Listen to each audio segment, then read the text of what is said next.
So hello guys, welcome to Thoughts of Gen Z, and here we are with another episode of Thoughts of Gen Z, and here we are with my mentor, my coach, and a person with a lot of knowledge, Pareen sir. Thank you for coming here, and Thank you, Jimil, for having me, man. yeah, so let's start our podcast, sir. It's mainly thoughts of Gen, so related to Gen Z community. So sir, please tell me about your teenage life. Like, how was your life when you were a teenager? You're making me feel old, man. I think I grew up in a very, very different era. Uh, I grew up in a time when mobile phones was just landing in India. Like the call rates were like 16 rupees per minute for making a call. That was the that was the time, and I was fascinated with computers mostly because for the first time when I saw a computer, it was like a DOS based thing, just a black screen with a lot of typing to be done. There was no mouse, nothing.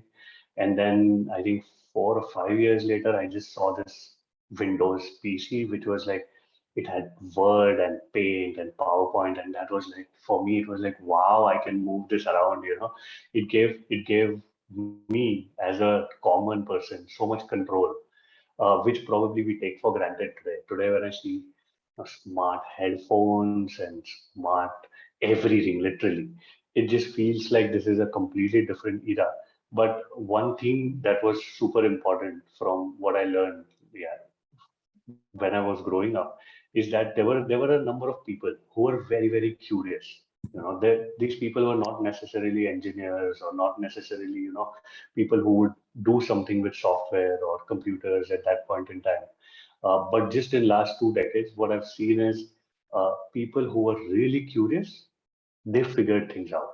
They always went on to uh, the cutting edge, whatever is the latest.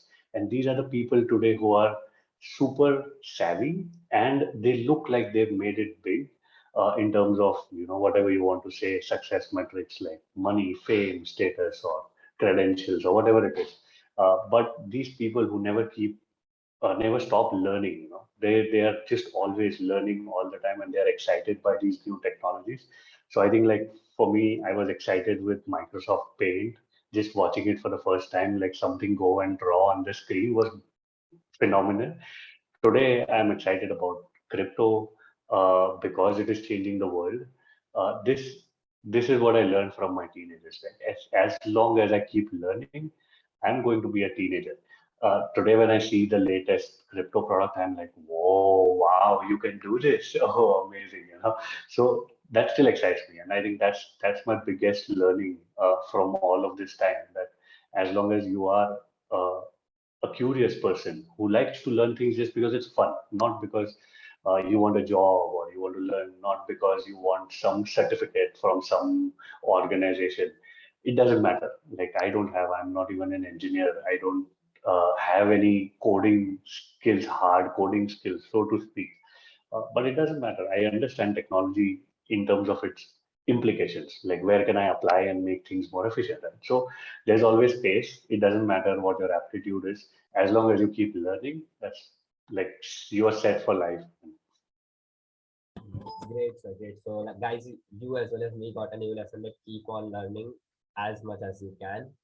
So, sir, second question, and I think this question is something everyone have got them asked you. What is cryptocurrency? Please explain in a simple word or a layman language. Right. Right. So you have to understand cryptocurrency from a lot of angles. First, it is a technology. It is also mathematical innovation. It also has implications in economics, in terms of markets, in terms of how money moves around, a lot of factors. But the simplest way to look at cryptocurrencies is to look at the underlying technology. What is the technology that powers any cryptocurrency? Popularly called blockchain or distributed ledger technology. There are various names for it. Blockchain is the most popular name. What it does very simply is it removes the middleman. So today, let's say if I want to send 10 rupees from my Paytm to your Paytm or Google Pay, I initiate a transaction from here. It goes to Paytm server, then it goes to my bank server, then your bank server, and it comes to your wallet, right? there are so many people in this transaction that it makes it less efficient. What blockchain does is it just says, hey, remove these people and put an algorithm instead of that. Because at the end, it's all just a process, right? As long as the process is secure and it's happening fast enough, it's going to be more efficient.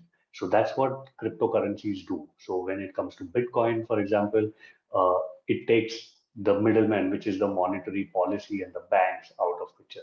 When you look at Ethereum, what Ethereum does is it has created this decentralized platform where you could put smart contracts and build applications that are completely decentralized, right? So today, for example, we are working with a startup that's building decentralized Zoom. Uh, Today, when we conduct this call, all of our data is going through Zoom server. We don't want that, right? And we are paying Zoom for certain features. What this guy is saying is, hey, do it peer to peer.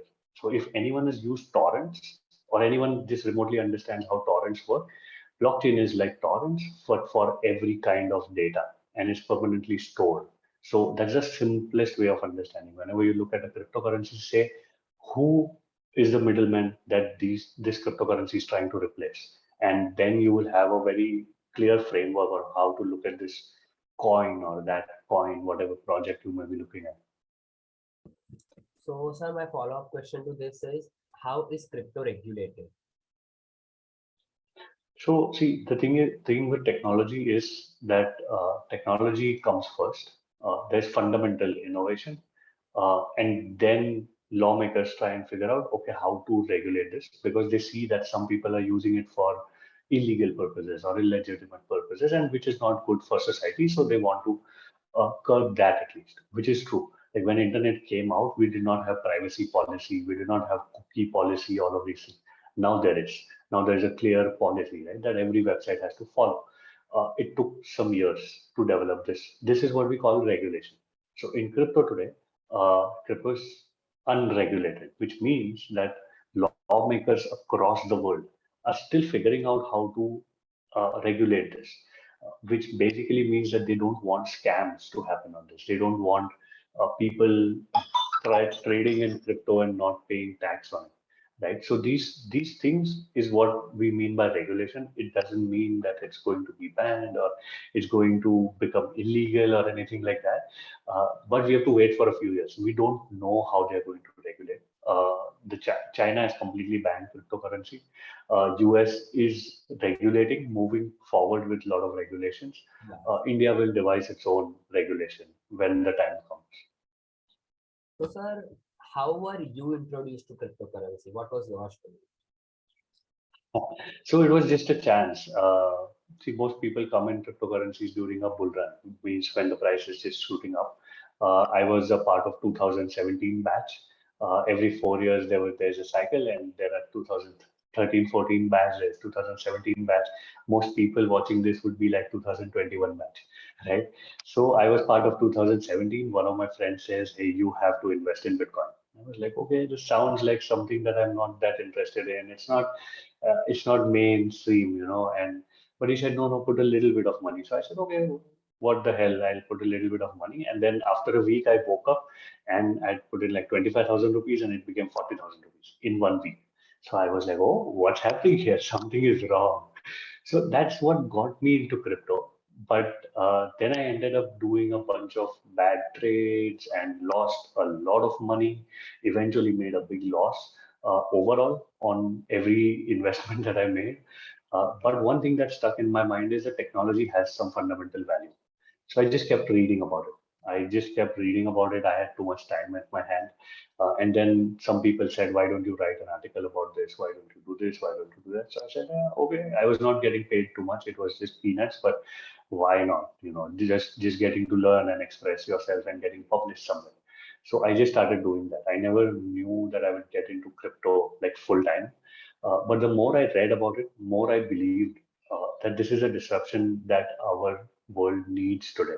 Because what has happened everywhere is that organizations have created these monopolies. We hear about Swiggy guys getting only 16,000 a month for doing so much hard work. We hear about Uber drivers not happy. We hear about WhatsApp users not happy.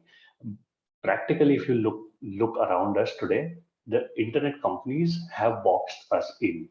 We don't have too many options. Like we are Netflix, Amazon, two more. That's it. You just don't have more options, and this enables them to take advantage of us, right? So we are paying for it. We are paying for YouTube. We are paying for n number of things, and now there are three ads in a YouTube video. Not even one. It's worse than the television, right? So, and that's what's happened with Uber, everyone. But crypto is here to take this middleman out of it. So imagine if you have a decentralized YouTube where advertiser pays and the content creator gets money out of it. The platform doesn't take too much out of it, Yeah. and there are no algorithms that push content creators down. It's transparent. That is the future that we are building in crypto here, and that's what excites me. That we are building this future where these people will no longer be able to control our lives, our content. We recently saw Twitter banned a few accounts. Why should they do that? Like, who are you to decide who is posting right content and wrong content? You are a platform. Let people post their ideas and you Yeah. decide, right? So that is what blockchain is enabling. With blockchain, what we say is decentralized apps. When decentralized apps will take over, it will be pretty interesting to see how the world looks. So yeah, that's all what I'm doing here. So, sir, let me ask you an imaginary question. Bitcoin was born in 2009. Okay.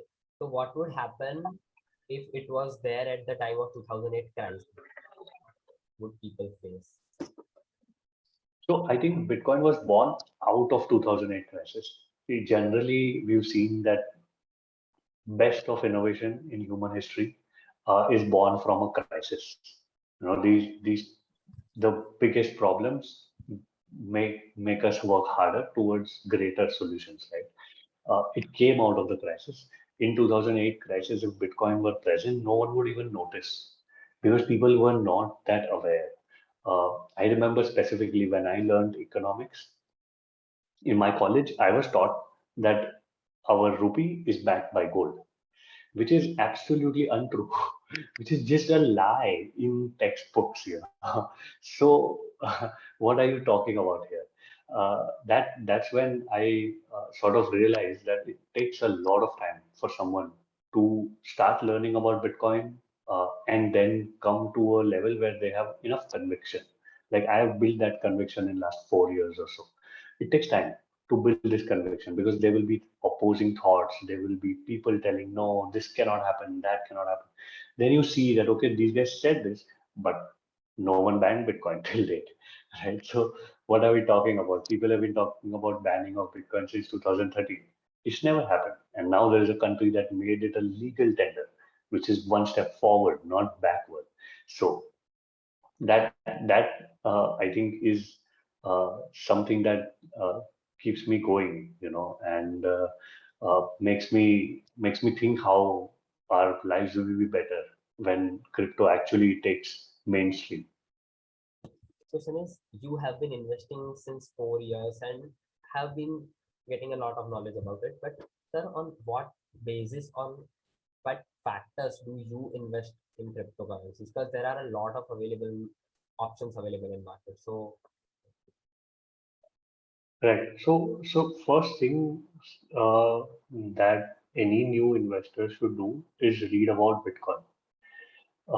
First, learn about Bitcoin thoroughly because that is what is the genesis of this entire industry. Right? It's like, you have to learn the foundation basics first.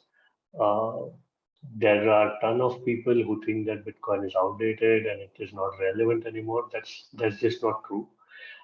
First thing is to understand what is a blockchain, which Bitcoin invented, right? So Bitcoin's creator invented. So that is super important. Without understanding that, do not go and try and understand, what Solana does. It's just not going to make sense to you initially. There is a lot of complexity to be understood first.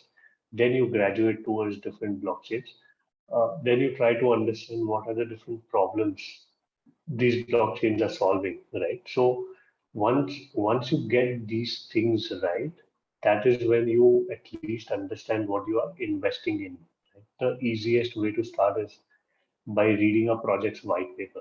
Just go and read the white paper. You will at least understand what the team is trying to claim. They may or may not end up doing that, but at least you know where this project should be headed, right? In terms of learning, the easiest way to go about is to try and use the product. Most crypto projects now are expected to have a product, right? So when you go and there is no product at all, that is not a very good sign. Eventually, there needs to be a product that you can actually try and test and use, which works, and then you can make for yourself, make a decision that this is what I want to invest in or I don't want to invest in. Second thing that's most important is that most of these projects are still a promise, right? So when you look at them, don't look at them with too much certainty, saying this will happen and this coin will become this, and all of that most likely is not going to turn out to be true, right? Then you go and you explore. If you want to explore an NFT space, you go and check out top three platforms in NFT. If you're interested in DeFi, let's say you go and check out top three platforms in DeFi. Generally, these things are very hands-on. There is no material, there are no explainers, there are no review videos, right? Most of these apps don't have that as of now. So it's just trial and error. Go and put, let's say, $5 in MetaMask and try a bunch of things out, right? That's the easiest way to learn, and that's when you should begin investing. My general advice to people who are getting into this is uh, stick with Bitcoin for at least for 6 months. Don't try and go anywhere else because everything else is super risky. You don't know what's going to happen tomorrow. So yeah. Yes, so after the monsoon session of Parliament, there were a lot of rumors that India might launch its own cryptocurrency. So, what are your views? Because before monsoon session, there were rumors that India might ban Bitcoin, cryptocurrency will not be regulated or not Hmm. regulated, and Yeah, now yeah. there are news that India might launch its own. So, what are the potential chances? So So there is a big misunderstanding when Indian government says that we will launch a CBDC, which is central bank digital currency, right? That's what they are talking about. Central bank digital currency may or may not be a cryptocurrency. It may just be a digital currency issued by the RBI, and that works as well. It need not be a cryptocurrency because it's managed by the government anyway. They are managing, right? So you have to understand that cryptocurrencies, when you're talking about them, most of them are assets that you are investing in. Look at them more like paintings that you're buying or gold that you're buying instead of looking at them as money. Today, you can't go and spend Bitcoin even if you want to, right? So it's very hard. It's not money, it's just an asset. If you look at it as an asset and you invest in it, you will most likely get a very unbiased view. If you start saying, a lot of people say, Dogecoin will be money, this will be money, and that will be money, that's a that's a very biased view. That's a very extreme view to take to say, okay, it will replace rupee and dollar and everything, and it will just become money. If someone's talking about that, there is a possibility, no doubt about that, but it's not even in sight as of now, right? So Yeah. even if RBI comes up with digital rupee, which is a CBDC, it will coexist with Bitcoin. Let's say, just like rupee and gold have coexisted, right? Just because there's rupee doesn't mean gold loses its value. Just because there's gold doesn't mean rupee loses its value. Right? It has its own purposes that it solves. So yeah, that's the don't confuse these two because they're completely different of each other. So guys, a big rumor is they has been cleared up. So one of the major things which I have been reading of on internet and all that cryptocurrency mining causes a lot of e-waste generation. So what is that exactly? Because none of the article tells that whole and soul. Some tell that it is advantageous to us. Some say that it's not advantageous. It has a lot of disadvantages. It degrades the environment. So, sir, what is the reality behind that?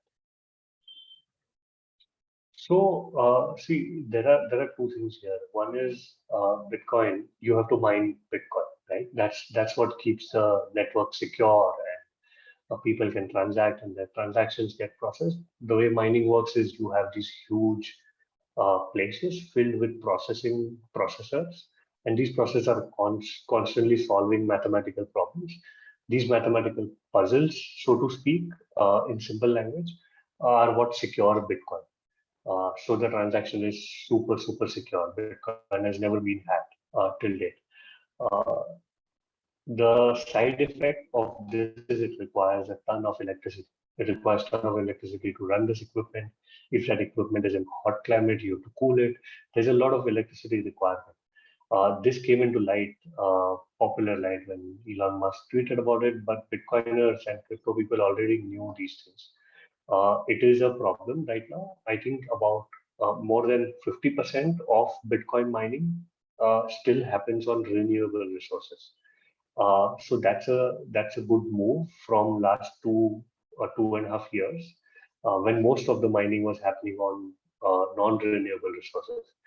Now it is predicted that in next 3 or 4 years, all of this mining will shift to either solar or wind or hydropower, so that it's completely renewable and Bitcoin is still secure in the way it is. The only thing is here is that this security, of course, comes at a certain cost, right? How do we hedge that cost so that environment doesn't get affected is important, and I think Bitcoin community is working towards that. A lot of leading voices are already calling for renewable sources.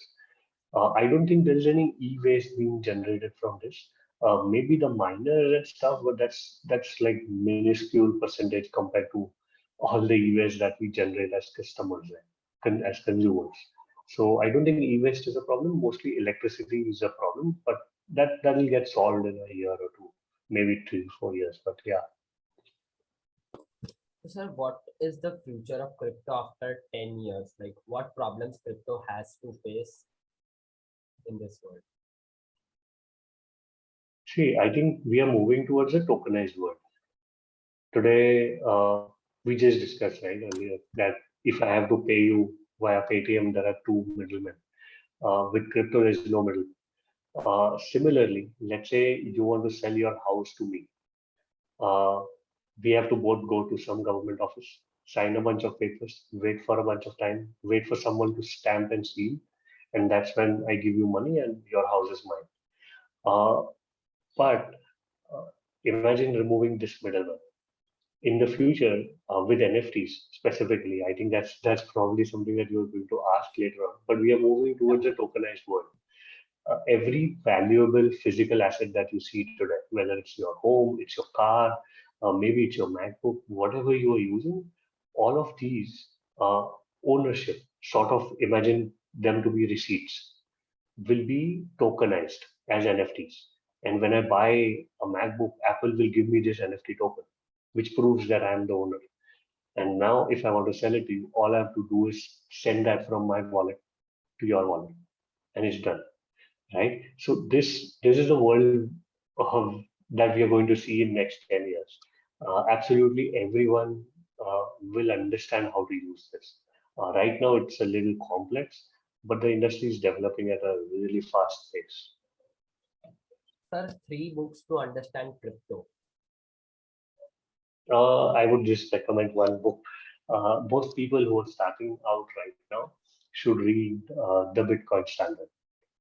There is a book called The Bitcoin Standard by Professor Sefidi Namus.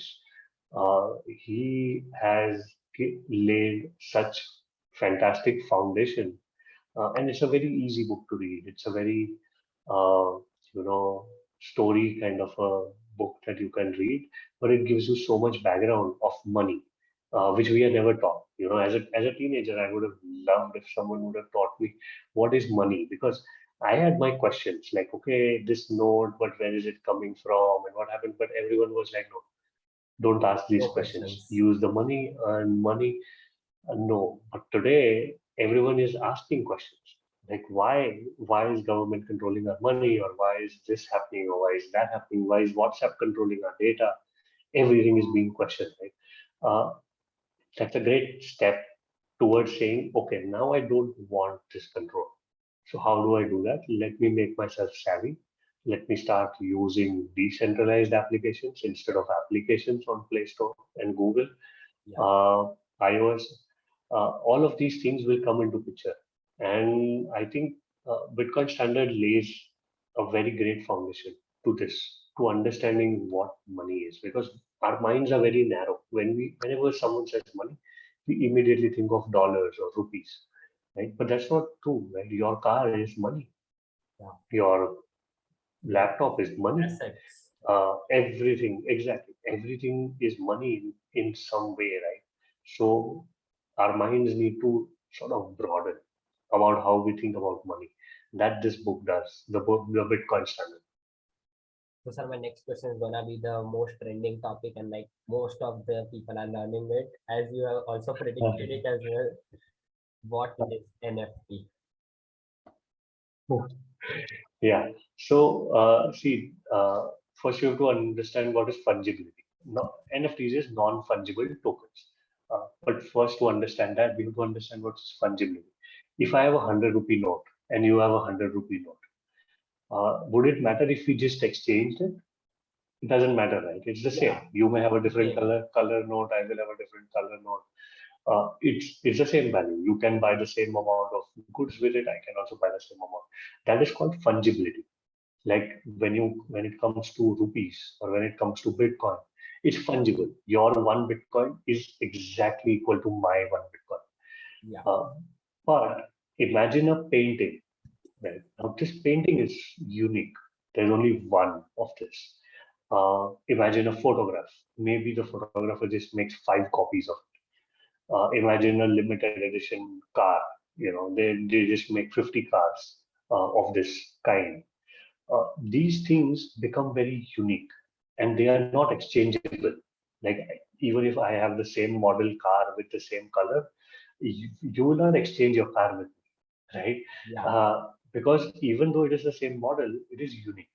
So all of these assets become non-fungible tokens, right? So, for example, gold becomes Bitcoin. A painting becomes an NFT. NFT is any unique asset that is represented on a blockchain. So it's just a simple token, and that token is on blockchain. It represents some thing in physical world. Right now, NFTs are mostly digital art and memes and photographs and stuff. But eventually, this movement will uh, bring in physical goods, which will be pretty crazy. NFTs, there will be degrees that can be issued on NFTs. There are just so many use cases for NFTs. Eventually, let's say concert passes could become NFTs, right? Because there are a limited number of them. So imagine whenever something is unique and limited, it is non-fungible. Everything else is fungible. So yeah. damn sure. Sir, many of the celebrities like Amitabh Bachchan, like sports person like Lionel Messi, artists, singers, have been releasing their NFTs. So, what impact and what determines the price of NFT? Frankly speaking, right now it's just speculation. Most of these NFTs don't have any value. Even if you go and buy Amitabh's NFT, it doesn't have too much value as of now, unless there's some physical good tied to it. Uh, some of the art is definitely unique and valuable in their own right, but we don't know fundamentally where this will go. Right now we are in the middle of a bull run. If you are a newbie, my suggestion is don't buy NFTs. Definitely, do mint NFTs. If you are an artist, do try and mint your own NFTs. Even if it doesn't sell, it's okay, but you got an experience.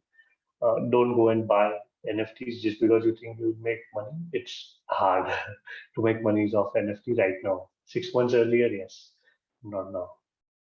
So, sir, what has been your life as an entrepreneur? Like, what are the major lessons you did learn as an entrepreneur, and you wish you could have learned earlier, so could your life have been better? I just have one big lesson that I've learned. is that you just work with great people. That's it. I don't know how.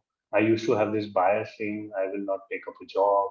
I don't want to work under a boss. I don't want to do this. I don't want to do that. Later in life, I just realized it didn't matter. It didn't matter whether I was coding or whether I was sending emails or whether I was doing something. As long as I was working with someone who's truly, truly great at whatever they do, that would pass on to me. And early life, that's what people want. I mean, I think a lot of people get into specifics that okay, I want to do this community management, okay, or I want to become an Instagrammer. That's okay, pursue that. But if you're not working with the greatest people in your field, that's not going to be worth it. That's the biggest reward that you can get. Even if the money is not too much, doesn't matter. If you're working with great people, the learning will be mind blowing.